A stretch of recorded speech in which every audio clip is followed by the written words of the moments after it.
আপনি যখন কোনো মেয়ের সাথে কথা বলেন তখন কি কখনো আপনার মনে হয়েছে যে সে মুখে এক কথা বলছে কিন্তু তার মনের ভেতর অন্য কিছু চলছে? সাইকোলজি বলে মুখে মিথ্যে বলা খুব সহজ, কিন্তু আমাদের শরীর কখনো মিথ্যে বলতে পারে না। আজ আমি আপনাদের শরীরের এমন 4টি গোপন অঙ্গের কথা বলবো, চোখ, ঠোঁট, হাত এবং পা, যেগুলো ঠিকমতো পড়তে পারলে আপনি যে কোনো মানুষের, বিশেষ করে মেয়েদের মনের আসল কথা নিমিষেই বুঝে ফেলতে পারবেন। মেয়েদের মনের কথা বোঝার উপায় নিয়ে আপনারা হয়তো আগে অনেক কিছু শুনেছেন, কিন্তু আজকের এই সহজ কৌশলগুলো জানার পর কেউ আর আপনার সামনে তার আসল সত্যিটা লুকাতে পারবে না। আপনি শুধু তার কথা শুনবেন না, তার মনের ভেতরের ভাষাও পড়তে পারবেন। চলুন এই চমকপ্রদ সাইকোলজির জগতে প্রবেশ করি। মানুষের মুখের কথার ওপর আমরা অনেক বেশি ভরসা করি, কিন্তু সত্যিটা হলো যোগাযোগের মাত্র খুব সামান্য একটা অংশই শব্দের মাধ্যমে হয়। বাকি পুরোটাই হলো আমাদের বডি ল্যাঙ্গুয়েজ বা শারীরিক ভাষা। মেয়েরা অনেক সময় মুখে সেটা বলে না যেটা তারা আসলে চায় বা অনুভব করে, কিন্তু তাদের সাবকনশিয়াস মাইন্ড বা অবচেতন মন প্রতিনিয়ত তাদের শরীরের মাধ্যমে আসল সত্যিটা প্রকাশ করে দেয়। আপনি যদি শুধু এই ইশারাগুলো পড়ার কলাকৌশল শিখে যান, তবে আপনি যে কোনো কথোপকথনে অন্যদের চেয়ে এক ধাপ এগিয়ে থাকবেন। সবচেয়ে প্রথমে আমরা কথা বলবো সবচেয়ে গুরুত্বপূর্ণ অঙ্গটি নিয়ে, আর সেটি হলো চোখ। কথায় আছে, চোখ হলো মনের আয়না। কেউ চাইলে মুখে মিথ্যে হাসি হাসতে পারে, মিষ্টি কথা বলতে পারে, কিন্তু চোখ কখনো মিথ্যে বলে না। আপনি যখন কারোর সাথে কথা বলছেন, সবার আগে তার চোখের দিকে লক্ষ্য করুন। সাইকোলজি বলে মানুষের অবচেতন মন তার আসল অনুভূতিগুলোকে চোখের মাধ্যমে সবার আগে বাইরে নিয়ে আসে। ধরুন আপনি এমন কিছু বলছেন যা তার খুব ভালো লাগছে, তখন তার চোখের মণি বা পিউপেল হালকা বড় হয়ে যাবে। এটি একটি পরিষ্কার সাইন যে সে আপনার কথায় বা আপনার প্রতি অনেক বেশি ইন্টারেস্টেড। তার সাবকনশিয়াস মাইন্ড আপনার সাথে কানেক্টেড ফিল করছে। এর ঠিক উল্টোটাও কিন্তু হতে পারে। আপনি কথা বলার সময় যদি দেখেন তার দৃষ্টি বারবার অন্যদিকে সরে যাচ্ছে, সে নিচের দিকে তাকাচ্ছে বা খুব দ্রুত চোখের পলক ফেলছে, তাহলে বুঝে নেবেন সে নার্ভাস। হয় সে কিছু লুকাচ্ছে, আর না হয় সে ওই পরিস্থিতি থেকে কিছুটা অস্বস্তি বোধ করছে। আবার কথা বলার সময় তার চোখ যদি আপনার চোখ থেকে সরে গিয়ে আপনার ঠোঁটের দিকে আটকে যায়, তবে এটি একটি বিশাল সংকেত। সাইকোলজির ভাষায় এটি ফ্লার্টিং বা রোম্যান্টিক আকর্ষণের সবচেয়ে পুরনো এবং সঠিক ইশারা। সে শুধু আপনার কথা শুনছে না, সে আপনার প্রতি আকর্ষণ অনুভব করছে। আর যদি দেখেন তার দৃষ্টি বারবার পুরো ঘরে ঘুরপাক খাচ্ছে, তবে বুঝতে হবে আপনার আলোচনায় সে খুব একটা আগ্রহী নয়। চোখের ক্ষেত্রে আসল এবং নকল হাসির পার্থক্যটাও বোঝা খুব জরুরি। আসল হাসি শুধু ঠোঁটে সীমাবদ্ধ থাকে না, তা চোখ পর্যন্ত পৌঁছায়। কেউ যখন সত্যি মন থেকে হাসে, তখন তার চোখের চারপাশের পেশিগুলো কিছুটা কুঁচকে যায়। কিন্তু নকল হাসিতে শুধু ঠোঁট নড়ে, চোখ থাকে একদম শান্ত। এই একটি ছোট জিনিস খেয়াল করলেই আপনি বুঝে যাবেন সামনের মানুষটির হাসিটা কতটা খাঁটি। এবার আসি দ্বিতীয় বিষয়ে, সেটি হলো ঠোঁট। মেয়েদের বডি ল্যাঙ্গুয়েজ বোঝার উপায় নিয়ে যদি আপনি সত্যি সিরিয়াস হন, তবে তাদের ঠোঁটের দিকে নজর দেওয়া আপনার জন্য সবচেয়ে বেশি জরুরি। ঠোঁট হলো মানুষের অনুভূতির সবচেয়ে দ্রুত পরিবর্তনশীল নির্দেশক। কথা বলার সময় যদি দেখেন সে হালকা করে নিজের ঠোঁট কামড়াচ্ছে বা জিভ দিয়ে ঠোঁট ভেজাচ্ছে, তখন এটাকে শুধু একটি সাধারণ অভ্যাস ভাববেন না। এর পেছনে গভীর সাইকোলজি কাজ করে। এটি প্রমাণ করে যে সে আপনার উপস্থিতিতে কিছু অনুভব করছে। হতে পারে সেটা হালকা নার্ভাসনেস, আবার হতে পারে এটা এক ধরনের সাবকনশিয়াস আকর্ষণ।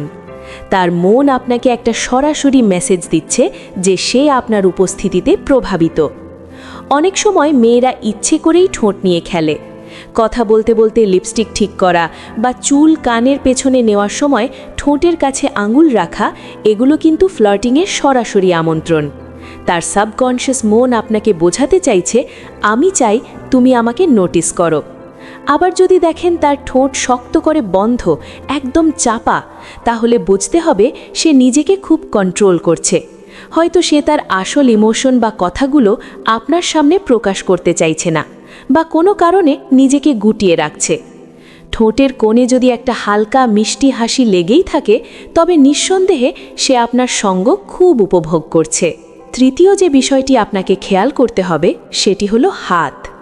মানুষের হাত কখনো চুপ থাকে না। মুখ যখন কিছু গোপন করে, হাত তখন সেই না বলা কথাগুলো বলে দেয়। আপনি যখন কথা বলছেন তখন তার হাতের মুভমেন্ট বা নড়াচড়ার দিকে খেয়াল রাখুন। যদি দেখেন সে তার চুল নিয়ে বারবার খেলছে, টেবিলের ওপর রাখা কোনো জিনিস বারবার ছুঁয়ে দেখছে বা আঙুল দিয়ে হালকা টোকা দিচ্ছে, তবে এগুলো হলো নার্ভাস এনার্জির লক্ষণ। এর মানে হলো আপনার সামনে তার ভেতরে এক ধরনের আলোড়ন বা উত্তেজনা কাজ করছে। এই অস্বস্তিটা কিন্তু নেগেটিভ নয়, বরং আপনার প্রতি তার দুর্বলতা বা আকর্ষণের কারণেও এই নার্ভাসনেস তৈরি হতে পারে। তার হাত যদি খোলা থাকে এবং রিল্যাক্সড পজিশনে থাকে, তবে বুঝতে হবে সে আপনার সাথে খুব কমফোর্টেবল ফিল করছে। কিন্তু যদি দেখেন সে বুকের কাছে হাত আড়াআড়ি করে বেঁধে রেখেছে, ক্রসড আর্মস, তবে এটি একটি ডিফেন্সিভ পজিশন। এর মানে হলো সে অবচেতনভাবেই নিজের এবং আপনার মাঝখানে একটি অদৃশ্য দেওয়াল তৈরি করছে। সে হয়তো পুরোপুরি খুলতে চাইছে না বা নিজেকে পরিবাক্ষিত রাখতে চাইছে। আর এখানে সবচেয়ে শক্তিশালী ইশারা হলো হালকা স্পর্শ। কথা বলতে বলতে সে যদি হাসতে হাসতে আপনার হাতে বা কাঁধে হালকা করে ছুঁয়ে দেয়, তবে বুঝবেন সে আপনার প্রতি দারুণভাবে পজিটিভ। স্পর্শ সবসময় শব্দের আগে আসে। কোনো মেয়ে ততক্ষণ পর্যন্ত কাউকে স্পর্শ করে না যতক্ষণ না তার ভেতরের সুরক্ষা বলয় বা দেওয়ালগুলো দুর্বল হতে শুরু করে।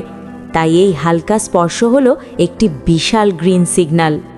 চতুর্থ এবং সবচেয়ে গোপন বিষয়টি হলো পা এবং বডি পশ্চার, অর্থাৎ শরীরের ভঙ্গি। মানুষ তার মুখের এক্সপ্রেশন বা হাতের নড়াচড়া খুব সহজেই কন্ট্রোল করতে পারে, কিন্তু পায়ের দিকে তাদের খেয়াল থাকে না বললেই চলে।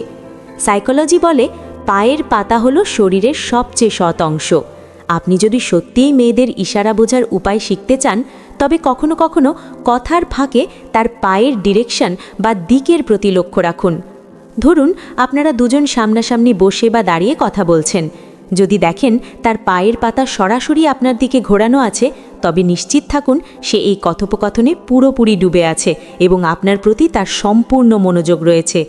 কিন্তু যদি দেখেন তার শরীর আপনার দিকে কিন্তু পায়ের পাতা দরজার দিকে বা অন্য কোনো দিকে ঘোরানো, তবে সাইকোলজি বলছে তার মন আসলে সেখানে নেই।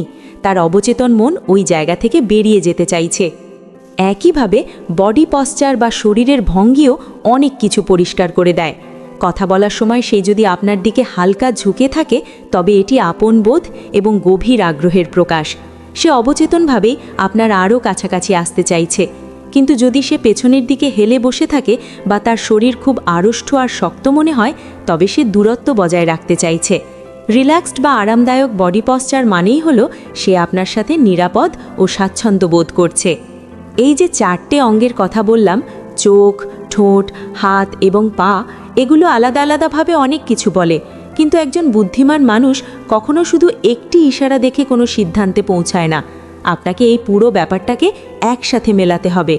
ধরুন একটা মেয়ে মুখে বলছে যে সে খুব ভালো আছে এবং আপনার কথা তার ভালো লাগছে, কিন্তু তার পা ঘোরানো দরজার দিকে আর সে হাত গুটিয়ে বসে আছে। এখানে তার মুখের কথার চেয়ে শরীরের ভাষাই আসল সত্যিটা বলছে। যোগাযোগ বা কমিউনিকেশন শুধু কথা বলার মধ্যে সীমাবদ্ধ নয়, এটি হলো শোনার চেয়ে বেশি দেখার শিল্প। যে মানুষটি শব্দের পেছনের অর্থ বুঝতে পারে আর শরীরের এই না বলা ভাষাগুলো পড়তে পারে, সে কখনোই সম্পর্কের খেলায় হারে না। আপনি যখন এই বিষয়গুলো আপনার দৈনন্দিন জীবনে প্রয়োগ করতে শুরু করবেন, তখন দেখবেন আপনার চারপাশের মানুষেরা আপনার কাছে কতটা স্বচ্ছ আর পরিষ্কার হয়ে গেছে। কে আপনাকে সত্যি পছন্দ করে, কে শুধু ফর্মালিটি মেনটেন করছে, আর কেই বা আপনার প্রতি গভীর আকর্ষণ অনুভব করছে, এসব কিছু আপনার চোখের সামনে আয়নার মতো পরিষ্কার হয়ে যাবে। তো বন্ধুরা, আজ থেকে যখনই কারো সাথে কথা বলবেন, শুধু তার শব্দগুলো নয়, তার পুরো শরীর কি বলছে সেটা শোনার চেষ্টা করবেন। কারণ শব্দ মিথ্যা বলতে পারে, কিন্তু শরীর কখনো মিথ্যা বলে না। আশা করি আজকের এই আলোচনা আপনাদের বাস্তব জীবনে অনেক কাজে আসবে। যদি এই বিষয়গুলো আপনার কাছে উপকারী মনে হয় এবং আপনি নতুন কিছু শিখতে পেরে থাকেন, তবে অবশ্যই ভিডিওটিতে একটি লাইক দেবেন। এই ধরনের আরও সাইকোলজি এবং হিউম্যান বিহেভিয়ার সম্পর্কিত দারুণ সব তথ্য পেতে চ্যানেলটি সাবস্ক্রাইব করে আমাদের পাশেই থাকবেন। আপনার কোনো প্রশ্ন বা মতামত থাকলে নিচে কমেন্ট করে আমাকে জানাতে ভুলবেন না। ভালো থাকবেন, সুস্থ থাকবেন।